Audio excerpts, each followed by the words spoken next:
Historically, movements don't last forever. No sé, es un mundo revolucionario. El Cádiz, flamenco puro. Bologna è una città immersa. Long beats, gap, short beat. Aber man Bruchwind, haben wir Quarten gespielt.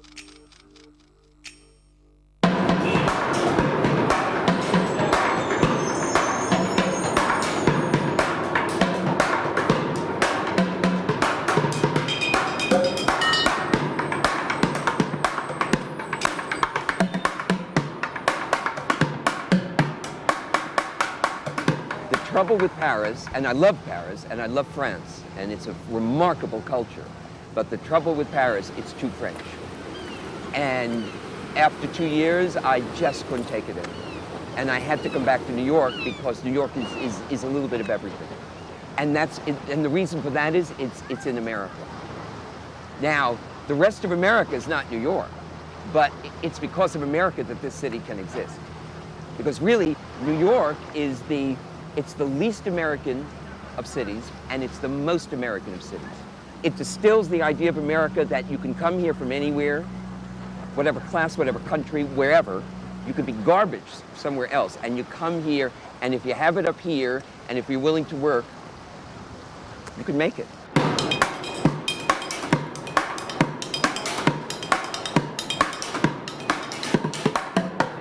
This is a city of private capitalism. Every one of these buildings is somebody's Versailles. And whoever built it he or she is Louis XIV.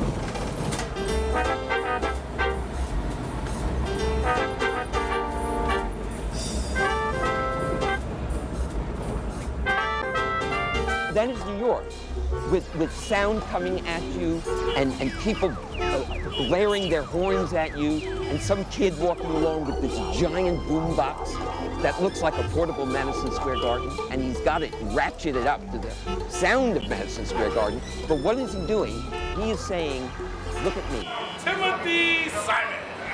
Buffalo Sweet! Look at me. I'm from Brooklyn, New York. Well, I'm the greatest. I'm the most fabulous. From Brooklyn, New York, and I love it. Because we are taught in America, you could be nothing, but if you work on it, you could be Madonna. You could be any superstar you want. America is basically a Robert Altman movie. It's just these disconnected people just floating around, just like atoms being just randomly gone, you know, they just randomly crash. The Lower East Side, I love New York. I live on the Upper East Side and I love New York. Eddie, how you doing? Greenpoint, we love New York. I love New York. I love New York!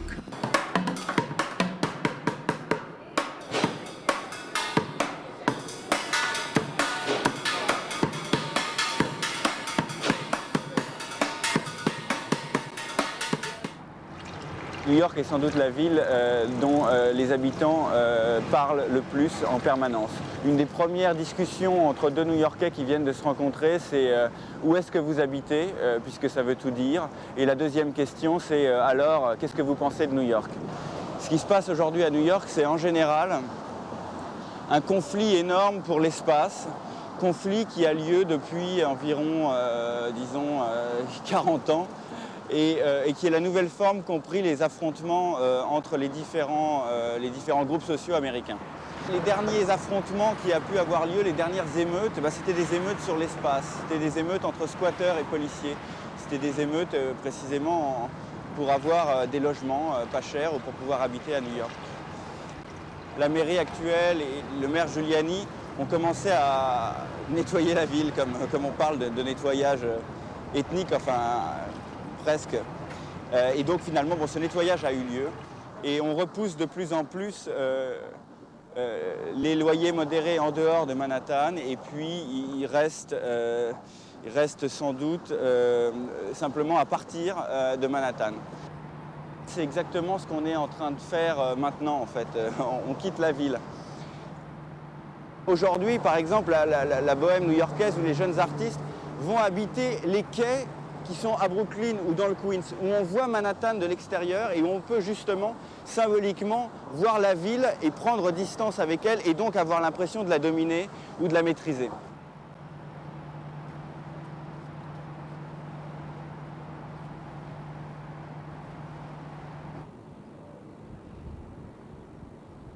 This area is called Greenpoint, which is not far from Williamsburg. Just like anyone else who are an artist in this area, move here for cheaper rent, but larger space. It's the strangest thing for Vietnamese to be here in Greenpoint, this part of Brooklyn. But it's not a surprise. If you want to be an artist, you have to go someplace else to find yourself. I find my sense of community here, and having a lot of friends, different ethnic group, and it's quite a home for me. My grandmother once said something very interesting. She said that if you live in a long tube, be thin. If you live in a barrel, be round. I think artists have amazing ability to adapt to different situations, and here in Brooklyn, it's becoming that way for many artists.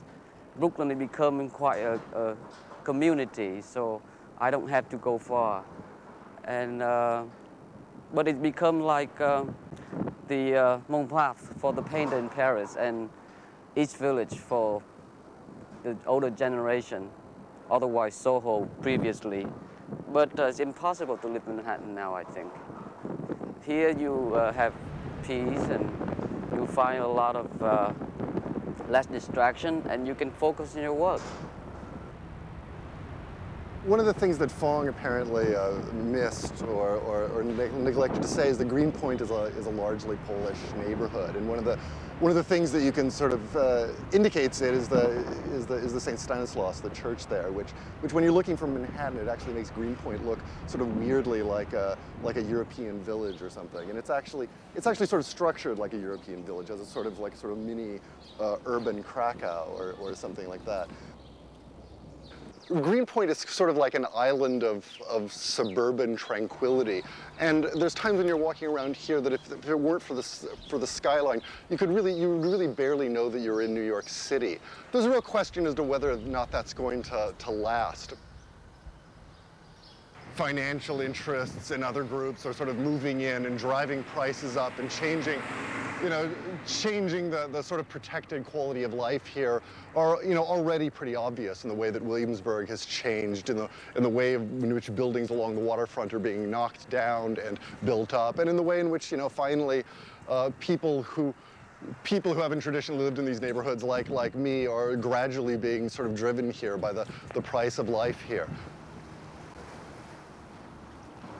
From here you can see almost the full expanse of the Manhattan skyline, all the way from up above the 59th Street, and then all the way down to the Williamsburg Bridge, the Lower East Side, the Manhattan Bridge, and Chinatown. And I think that the view from the waterfront really makes Manhattan both look more like an island than you feel it when you're actually there, but it also has the look of a kind of an unreal city.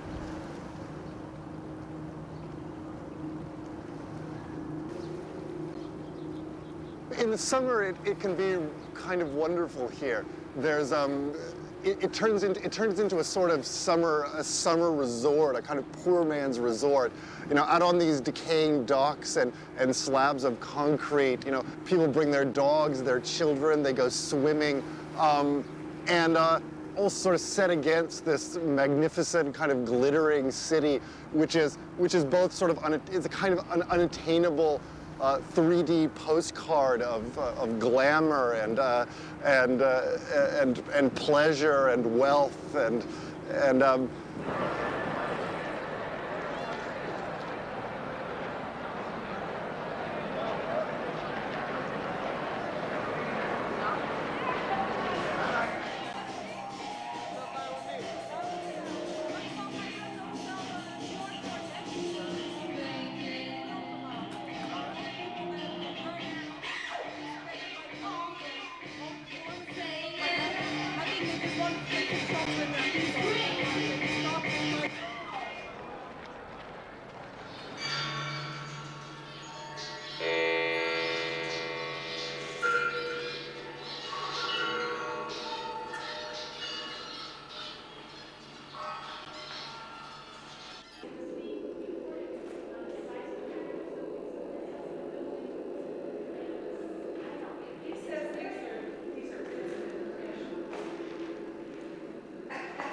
This is actually my studio at PS1. Or actually it looks very much like a copy of a room in Hotel New York, Rotterdam. Hotel New York is a beautiful hotel in a beautiful building on the harbor in Rotterdam, and it was the former head office of the Holland-America line. That place really echoes the memory of a history of immigration from Europe to America. While looking a lot out of my window, thinking about what I could do in New York, these images of Hotel New York, Rotterdam, and of this idea of the feeling of migrating kept on coming to me. Like I felt the longing of going to New York. And that's when I started to recreate this space into a hotel room for people I worked with. And so they can come here 2 weeks, stay here, live here, and present their work or what they're working on. So I wanted to kind of create a kind of cultural Holland-America line. I don't work very much in a studio. I always work in the city and use the city as material. Being here in New York as an immigrant, I wanted to find out where my space as an artist could be, where I could work, how I could make this city into material I can sculpt.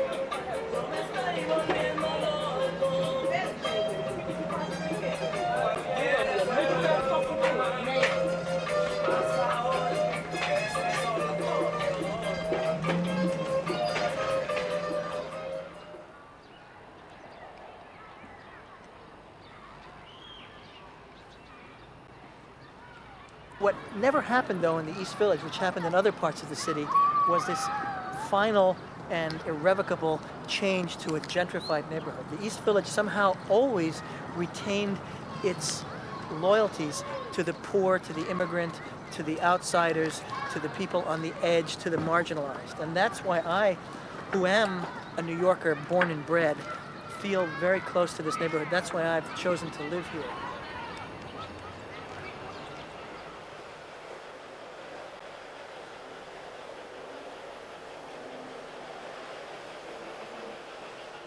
The main thing to know about this house, this building, which was built about 115 years ago, was that it was designed by a fellow named Calvert Vaux. In the late 1880s, Vaux was hired by a guy named Charles Loring Brace, and he started the Children's Aid Society. This building was designed for kids who shined shoes and sold newspapers. For a nickel a night, they could take a shower, have a bunk, and hear some important, inspiring missionary statement by someone who was going to save their lives. In 1926, they sold the building to the East Side Hebrew Institute. The East Side Hebrew Institute was an organization that was designed to serve recently arrived Jewish immigrants from Eastern Europe. And it provided a kind of acclimatization for the Greenhorn Yiddish communities and Jewish communities here on the Lower East Side for about 50 years. In 1975, the rabbis looked out the door and said, "Oi, there's no more Jews in the neighborhood." So they packed up their yarmulkes, their Torahs, their books, and left in a rush, and left the building basically abandoned. It's a building that now is occupied by musicians and painters and writers and filmmakers and their children. And so in some sense, it continues the long and glorious tradition of the East Village, which is one to house and to provide shelter for those on the edge, those on the outside. I moved into this neighborhood about 20 years ago because I didn't have a choice. Being an artist and being a born and bred New Yorker, what I knew most importantly was that I was going to need to have control over my own space if I was going to survive in New York. And this was the best opportunity to come in, take a risk, become an indentured servant, give up about 3 years of my life fixing the building and fixing this space in return for ownership of my own piece of New York. I became involved in a number of things. I became a filmmaker, a documentary filmmaker, and I also used my skills as a poet and writer to help rebuild the Nuyorican Poets Cafe. The Nuyorican Poets Cafe is this spoken word mecca. The purpose is to always provide a place, a platform, a stage for the disenfranchised artists of the spoken word. Someone peeks out. Inside, a slightly claustrophobic split-level apartment, cluttered with boxes, mismatched furniture, and knickknacks. Faye Morris, 40s, a small but intense woman.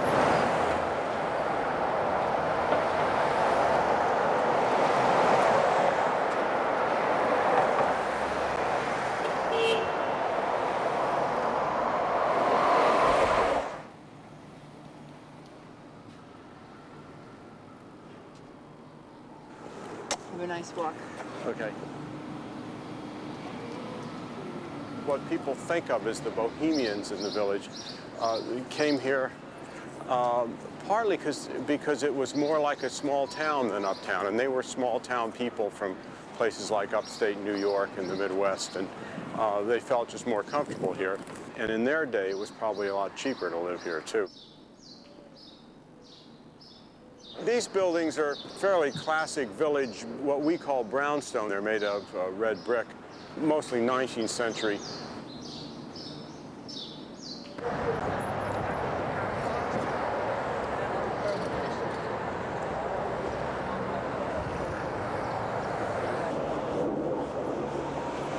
Joe's Dairy is a sort of classic South Village store, still the same as it was. We're walking and we're just trying to stay alive here. Can we have about a quarter a pound of those? Sure.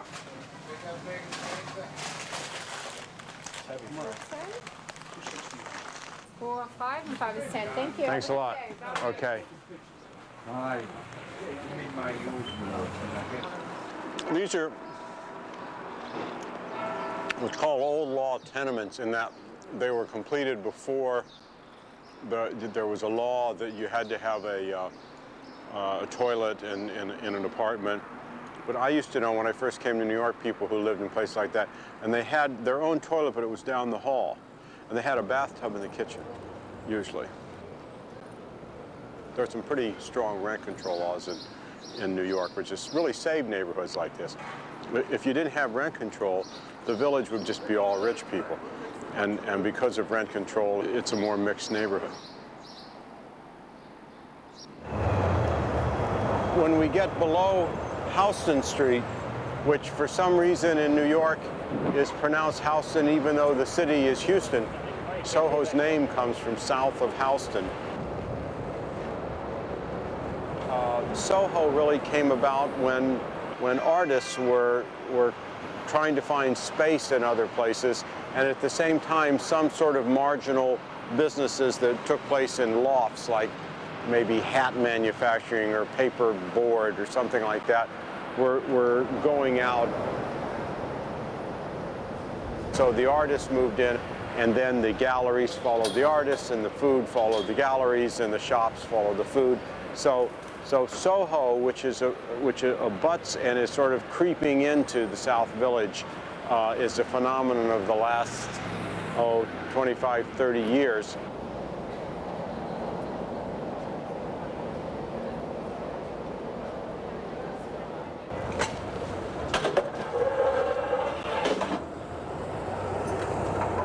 This is an area that's sort of edge of what was Little Italy. Still Little Italy, but even in Little Italy now, you see a lot of Chinese characters.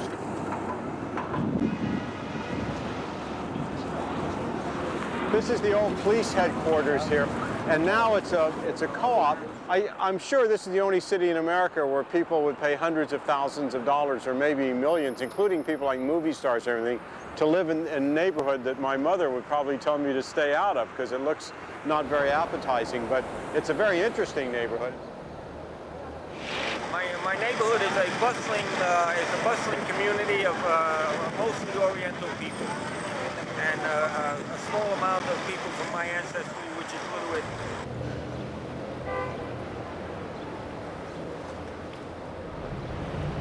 And the other thing that's happening, people live anywhere.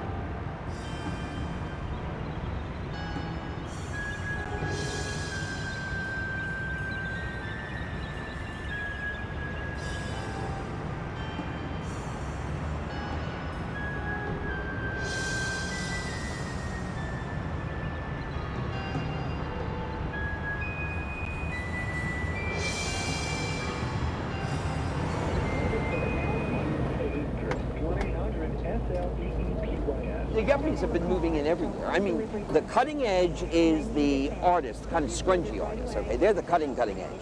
Then come the gays. Then come the artsy straights. Then come the not so artsy straights. And that is the sequence. And that usually takes about, well, it's getting faster and faster.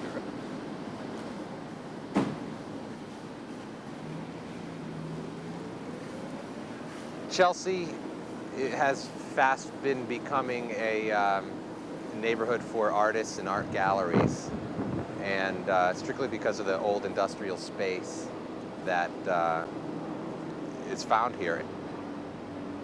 We only moved in 2 years ago, and the change has been incredible. It's now like the hottest neighborhood in New York City, and hot means expensive? Hot means expensive. Hot means, yeah, well, I guess hot does just mean expensive. You know, people get intimidated by New York City, but it's just a bunch of small little neighborhoods around around a midtown where people kind of come into work.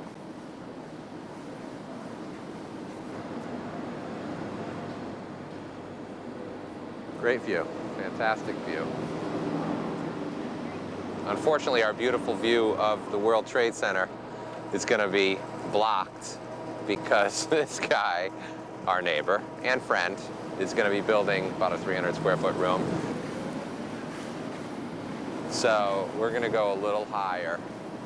Even though we have a lot of space, you still always need more space. So it's going to be all that for just the three of us. Right? Right.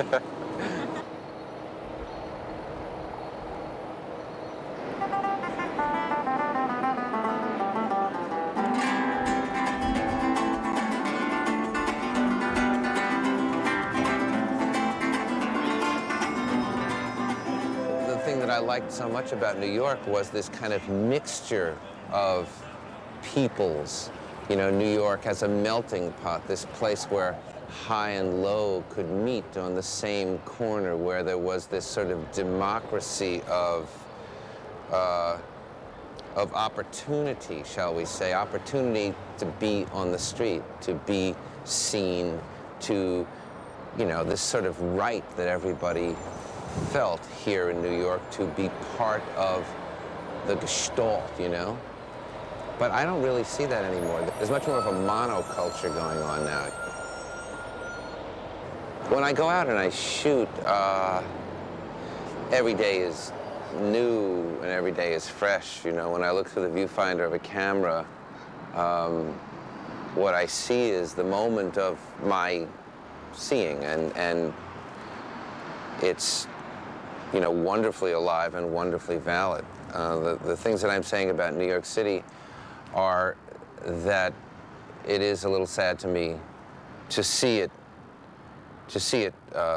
change for what I see as the worst. But when I'm shooting, I'm, you know, very much awake and, you know, aware and alive to my situation and to my city. In my piece, The Gods of Times Square, you see the rage of the Hebrew Israelites who go to Times Square, who are unbelievably angry about slavery and unbelievably angry about the treatment of black people by white people in America, but of course all over the world. Get ready, white boy. You next. You next. George Bush, Bill Clinton, Ronald Reagan, Margaret Thatcher, all you white people, get ready for war. We're coming for you white boys. You white boys, Ku Klux Klan, get ready for war. We're coming for you white boys. Negroes are the real Jews. Get ready for war, white boy. You next. How come you hold me responsible for things that I didn't do? Because you're reaping what your father did. How do you know my father did anything Because your bad? father was a white boy. He didn't do anything bad. He's a very He nice stole man. America. No, he didn't. Your great-great-grandfather, are you not the ancestors of so-called George Washington, Abraham Lincoln? They're your ancestors, right? No, they're not. Are they Caucasian? But that doesn't mean... Are they Caucasian? Yes, they are. Are you Caucasian? Yes, I am. Then they're your ancestors. You're going to pay for it. Listen, don't try to squirm out of this, white boy. You're going to get ready for slavery, all right? You want to get on your knees right now? Well, then get the hell out of here, then. People will be very, very much, surprised and maybe even angered by how angry these people are. But, you know, in a moment's pause, you realize that these people are the creation of racism. They are the monster that racism created. Of course these people are off the wall. Of course they're out of their minds. Of course they're angry. But I cut them all the slack in the world because they continue to be the recipients of second-class citizenship. And, you know, who could possibly, you know, deny them their anger? So, you know, the purpose of art is to try and remember, to try and, you know, in a political sense, to try to, you know, sort of regather the pieces of things that were done, things that were done to others' harm, and bring that into focus. There's no escaping that fact.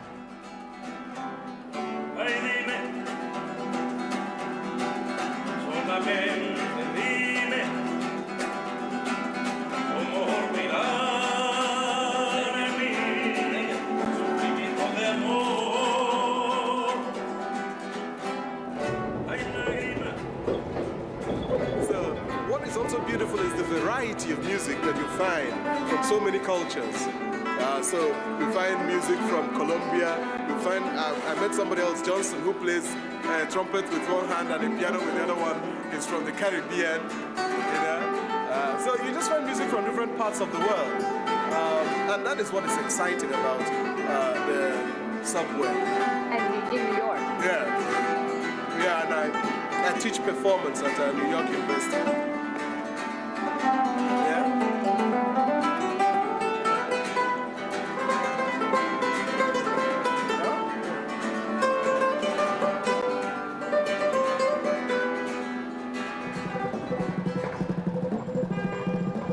Times Square has changed in a irrevocable way.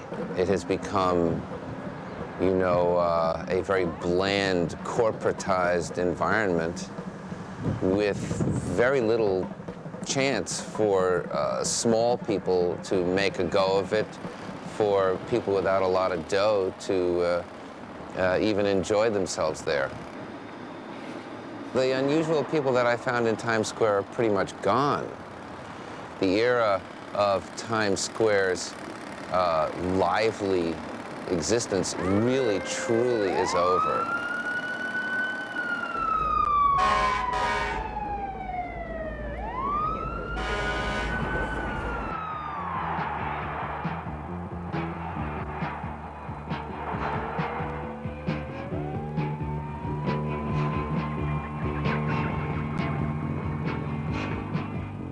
I started developing the whole idea of media dance with Merce Cunningham in the mid-'70s, and since then I've been an independent director, independent artist, and I've done television pieces involving dance with British choreographers like Michael Clark and Harold Armitage in France.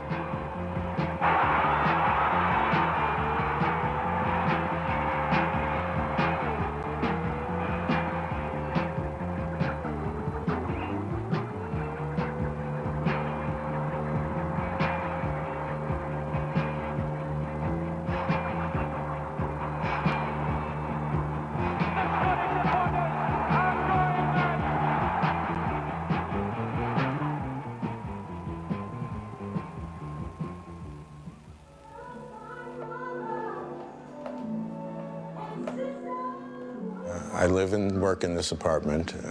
I do videos and films and video installations. The last time I was in a heavy edit for 3 months, I barely left the house. Certainly didn't leave the block. I'm a night person. I work at night and I go out at night and I usually sleep through the day. The nightlife scene in New York has definitely changed in the 90s. I think it started out with the scare of the AIDS epidemic, and one of the reasons people go out cruising, got to be scarier and riskier, and people stayed closer to home. I think that it has been a kind of mixture of New York City politics and the AIDS epidemic that has really changed things. And I think, I keep on thinking it will be reborn with a new generation, but so far, it's still us oldsters who keep it going. This neighborhood was sort of nothing special when I moved here more than 15 years ago. It was sort of on the border of Greenwich Village and Chelsea, in between. Greenwich Village is to the south and Chelsea is to the north. And to the west is the Meatpacking District. And now everything has gentrified down and up, so we're on the verge of a fancy neighborhood. It's a rough area down here, Donald Trump is buying up everything down here, All these companies going out of business here. All the companies you see around here, they're going out of business. Big companies buying all the small companies out, Making it hard on the working man, Just trying to survive,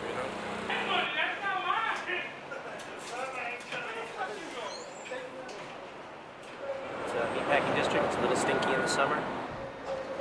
The sidewalks get kind of slicked down with fat and stuff, and you're walking and there's all these hooks swinging right about eye level, and they all got big hunks of meat on them all over the place, a lot of legs and cows and sheep and whatever, and chickens, whatever, all over the place.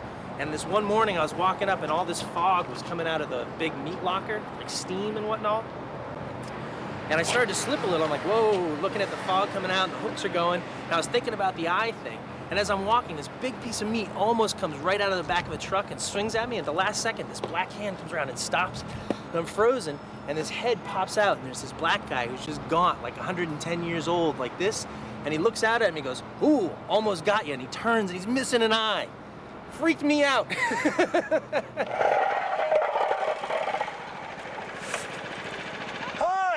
New York, New York, who wants to wake up in a city that rubs your car?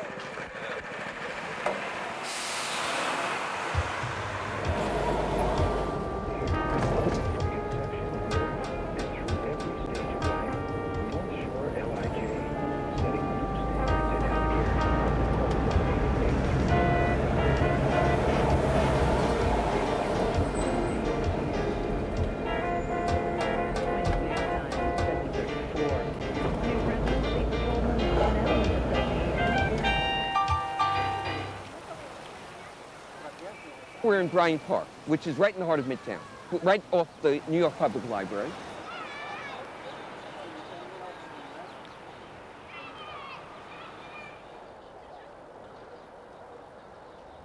This park, for years, this was Needle Park. And most people you see here right now would never be caught dead here.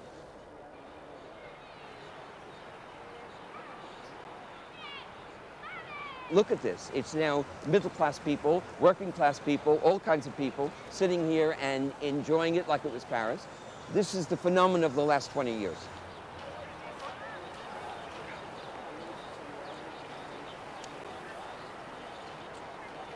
It is the fate, I think, of every industrial city, every Western city, to be gentrified. It's just their fate.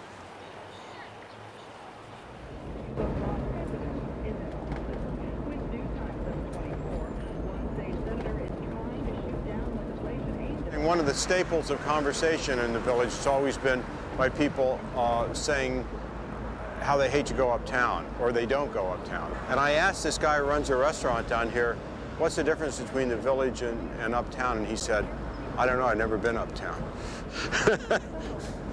You know, Europeans have to understand that downtown is a direction in New York, but it's also a state of mind.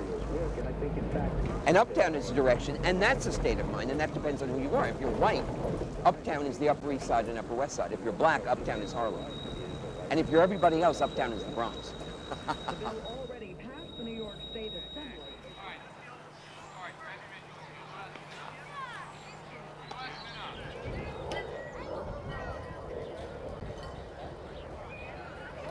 He's gonna beat him up. No reason.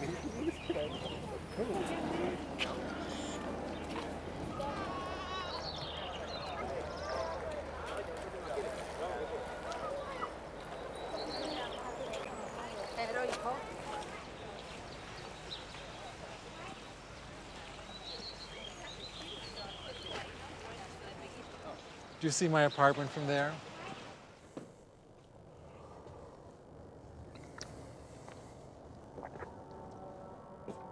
And why do I like living on the West Side? I guess I just love the simpleness, the casualness of it. We don't have all the pretensions on the West Side like you do on the East Side. Here, if you're in your bathrobe and you want a newspaper, you go downstairs, you get a newspaper. On the East Side of town, you have to get dressed up, you throw on your pearls, you make sure you look good. If you don't, the elevator man might talk about you, or the doorman might be scandalized. Here, things are just a lot more casual. It's just a lot more fun. This is my view of Central Park. It's my playground. It's where I go every day to watch the birds, row a boat on the lake. The Metropolitan Museum with all of the glass roofs that are intruding into the park over there. The castle right in the middle of the park where all of the Shakespeare plays go on during the summer. And a lot of Hollywood stars prefer to live over here on the West Side. It's much more fun, it's more funky. They don't like the East Side. It's too staid, it's too cold, a little too formal. A lot of opera stars live over here, up in the Beresford with those 4 big towers there. Beverly Sills lives there. The building beyond it with the very tallest tower sticking up is where Patrice Munsell, the opera singer, lives.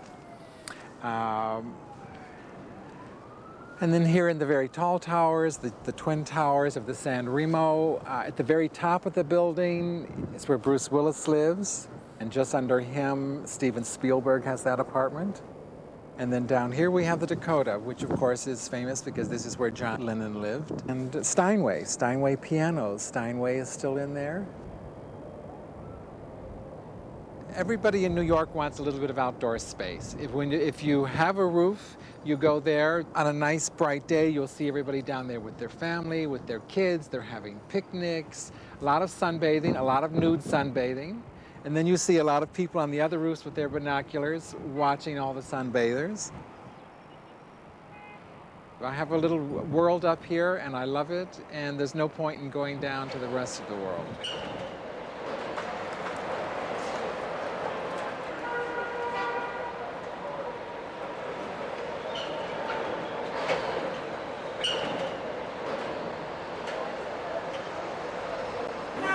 You know, in France, they had 5 guys that plays guitar. I can't remember the name. Oh, he's smart. Django Reinhardt, the greatest guitar player in France. Django Reinhardt. I lost my love in Avalon, over there, sweetheart. I lost my love in Avalon, sweetheart of mine. I'll always love you, sweetheart. Avalon, dear one. I lost my love in Avalon, in France, over there. That's it. I love my neighbor.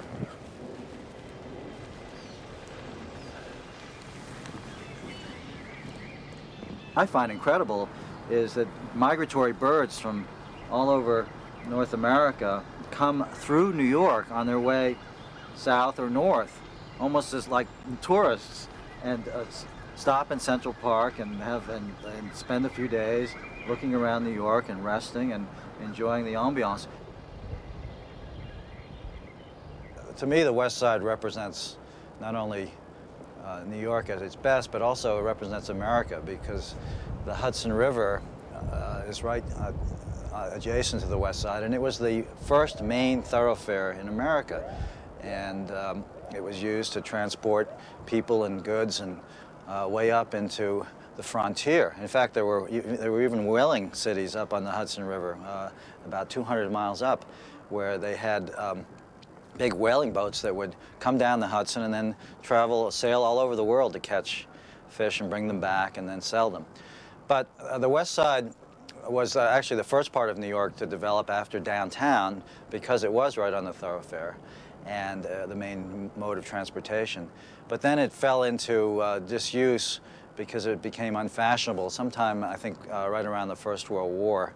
And as you can see, looking around, there's an incredible housing stock here. But when I first moved here, the place was a slum, basically, and the East Side was the fashionable place to live.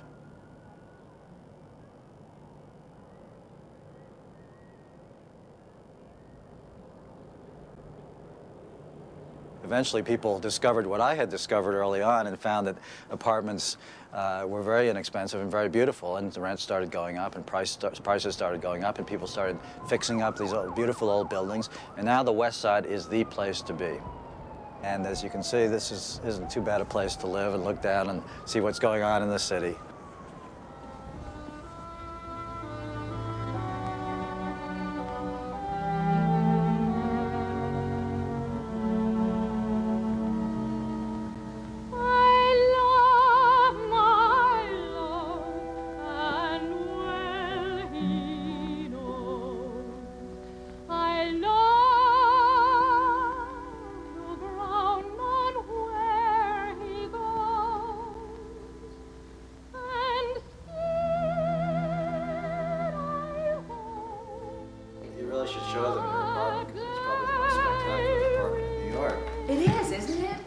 Because it's in the tip top of the tower and it gets smaller and smaller and smaller so that you've just got this little tower. But we'd be happy to show you if you'd like to see it up there, if you don't mind climbing stairs. As long as your knees hold out, you can just keep coming up. It goes on and on and on and on. There's nothing upstairs except us. So we go on up here. If you can make it up the rest of the stairs, I mean, there's not the rest, that's not the end. We keep going up and up and up. It goes on and on and on and on.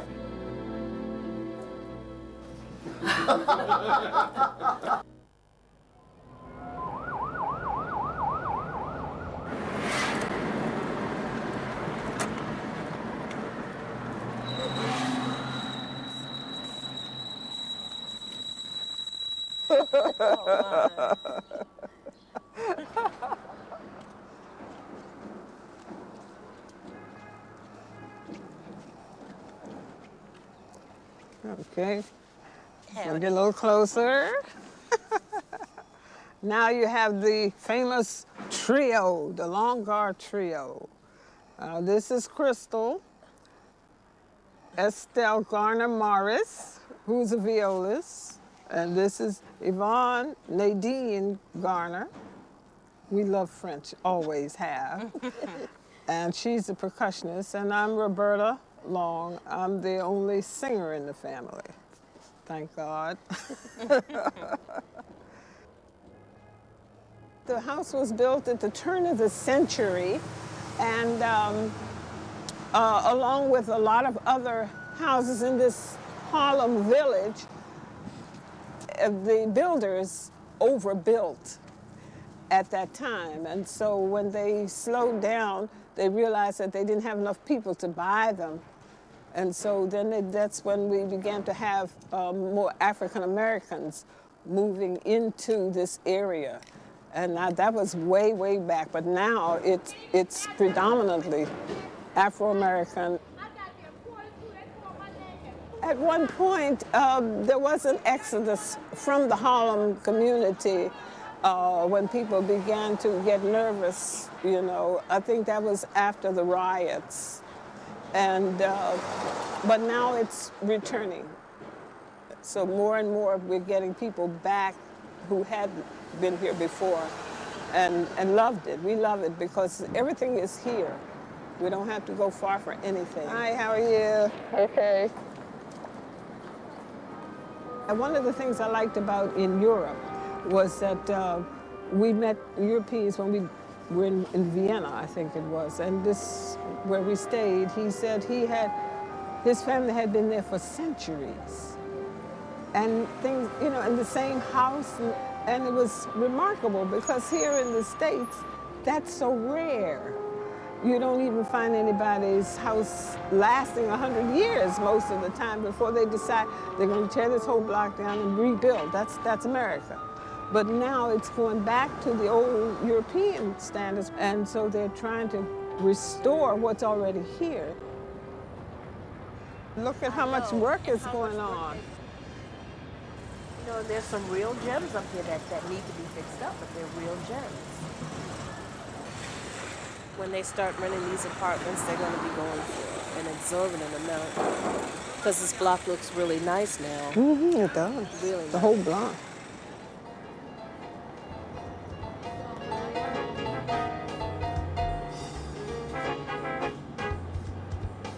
This is the most commercial street in Harlem. Very, very famous. You have the Apollo Theater. And also World famous, where all of the greats have performed. Cab Calloway, Duke Ellington, Sarah Vaughan. We are all classical musicians. Everyone knows Harlem for wonderful jazz, wonderful literary renaissance. Few people know how many classically trained minority musicians there are.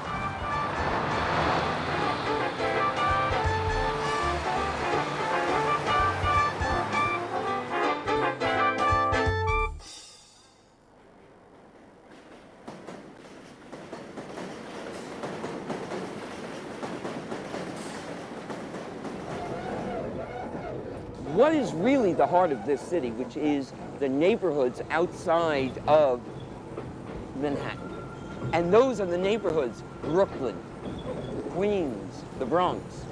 And that is really where your basic New Yorker lives.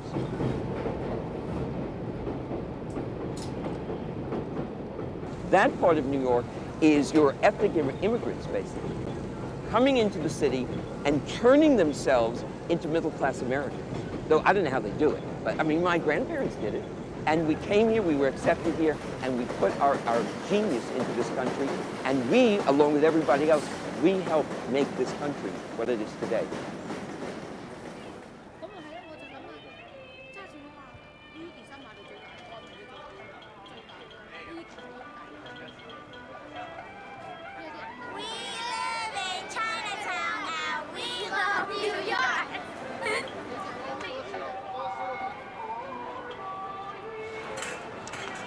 This section of Mott Street, which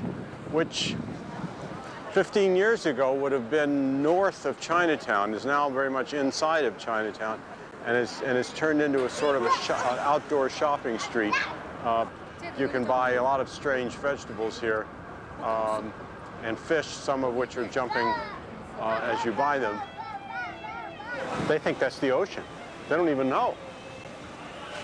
No, they think they're at least in a small lake. I wonder what that is. We don't know what it is, so could be fish, could be vegetable. This is a rolled up rice noodle, and I don't know what's inside of it. It's not exactly inside, it's kind of around, into, but it's a fantastic dish. It's cold.